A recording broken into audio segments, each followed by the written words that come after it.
Good morning friends. आज हम चर्चा करेंगे बीए पार्ट सेकंड के फर्स्ट पेपर सामाजिक अनुसंधान की विधियां, और इसमें हमने चैप्टर लिया हुआ है अवलोकन। और अवलोकन के परिप्रेक्ष्य में मेरी आपसे ये 8वीं मुलाकात है। आज के इस वीडियो में हम ये जानने समझने का प्रयास करेंगे कि नियंत्रित और अनियंत्रित अवलोकन में क्या अंतर है। जैसा मैंने आपको पहले बताया था कि अनियंत्रित अवलोकन तो अवलोकन की वह विधि है, वह प्रकार है जहाँ हम घटनाएं जिस रूप में गठित हो रही है उनको घटने देते हैं, उनके ऊपर किसी तरह का अंकुश प्रतिबंध, किसी तरह की सीमा नहीं लगाते, और घटना जिस रूप में सहज रूप में घट रही है उसका उसी रूप में हम अध्ययन करते हैं। जबकि नियंत्रित अवलोकन में अध्ययनकर्ता स्वयं या घटना पर योजनाबद्ध रूप से नियंत्रण रखता है और फिर उसका अध्ययन करता है। आज हम इन दोनों के मध्य अंतर जानने समझने का प्रयास करेंगे।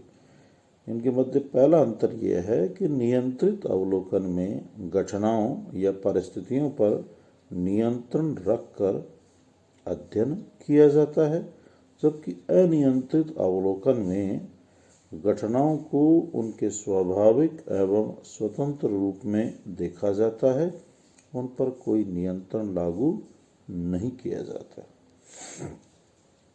दूसरा है, नियंत्रित अवलोकन में अध्ययनकर्ता पर नियंत्रण होने पर उसे एक निश्चित दिशा के अंतर्गत व्यवहार करना होता है, जबकि अनियंत्रित अवलोकन में अध्ययनकर्ता पर किसी प्रकार का नियंत्रण न होने से वह मुक्त एवं स्वाभाविक व्यवहार करता है। तीसरा है, नियंत्रित अवलोकन में एक पूर्व नियोजित योजना के अनुसार अध्ययन करना होता है, जबकि अनियंत्रित अवलोकन में पूर्व नियोजन की आवश्यकता नहीं होती। चौथा है और अगला अंतर है कि नियंत्रित अवलोकन में अनुसूची, फोटोग्राफ, मानचित्र, टेप, फिल्म आदि का प्रयोग किया जाता है, जो कि अनियंत्रित अवलोकन में आवश्यक नहीं है। पांचवा, नियंत्रित और अनियंत्रित अवलोकन में अंतर है कि नियंत्रित अवलोकन में अध्ययनकर्ता के पक्षपात, विश्वास, विचारधारा एवं व्यक्तिगत झुकाव का अध्ययन पर प्रभाव नहीं पड़ता, अतः अध्ययन वैज्ञानिक, विश्वसनीय एवं वस्तुनिष्ठ बना रहता है, जबकि अनियंत्रित अवलोकन में अध्ययनकर्ता के स्वयं के पक्षपात के आने की संभावना रहती है और वह कम विश्वसनीय होता है। अगला अंतर है, नियंत्रित अवलोकन में अध्ययनकर्ता को एक सीमा में रह के ही अध्ययन करना होता है, अतः ऐसा अध्ययन गहन एवं सूक्ष्म न होकर सीमित होता है, जबकि अनियंत्रित अवलोकन विस्तृत, गहन एवं सूक्ष्म होता है। वह गोपनीय तथ्यों को भी ज्ञात कर लेता है। अगला अंतर है इन दोनों के मध्य, नियंत्रित अवलोकन से सीमित क्षेत्र एवं विशेष व्यवहार का ही अध्ययन किया जा सकता है, जबकि अनियंत्रित अवलोकन से संपूर्ण समुदाय का अध्ययन किया जा सकता है। अतः इसका कार्य क्षेत्र विस्तृत है। और आठवां और अंतिम अंतर है कि नियंत्रित अवलोकन में कृत्रिमता एवं बनावटीपन आ जाता है, जबकि अनियंत्रित अवलोकन में स्वाभाविकता बनी रहती है। ये हमने इन दोनों में अंतर जानने का प्रयास किया। अब हम अवलोकन की जो तीसरी विधि थी, सामूहिक अवलोकन, मास ऑब्जर्वेशन, को जानने का प्रयास करेंगे। अवलोकन की इस विधि में अध्ययन कार्य किसी एक व्यक्ति द्वारा नहीं किया जाकर विभिन्न अध्ययनकर्ताओं के एक समूह द्वारा किया जाता है। इसे सामूहिक अवलोकन कहते हैं। सिन पाओयांग ने इसे स्पष्ट करते हुए कहा है कि सामूहिक अवलोकन नियंत्रित तथा अनियंत्रित अवलोकन का एक मिश्रण है।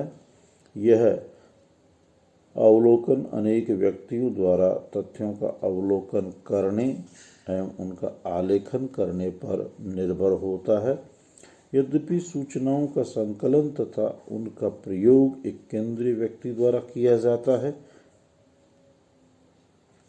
इस प्रकार सिन पाओयांग की इस परिभाषा से निम्न तथ्य स्पष्ट होते हैं। पहला है, सामूहिक अवलोकन में अवलोकन का कार्य कई व्यक्तियों द्वारा एक साथ किया जाता है। दूसरा, इसमें नियंत्रित एवं अनियंत्रित दोनों अवलोकन पद्धतियों का मिश्रण होता है। तीसरा, सभी अवलोकनकर्ता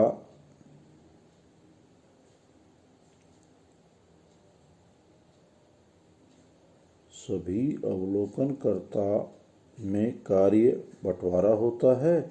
उनके कार्यों का समन्वय एक केंद्रीय अधिकारी द्वारा किया जाता है। इस विधि का प्रयोग कई देशों में हुआ।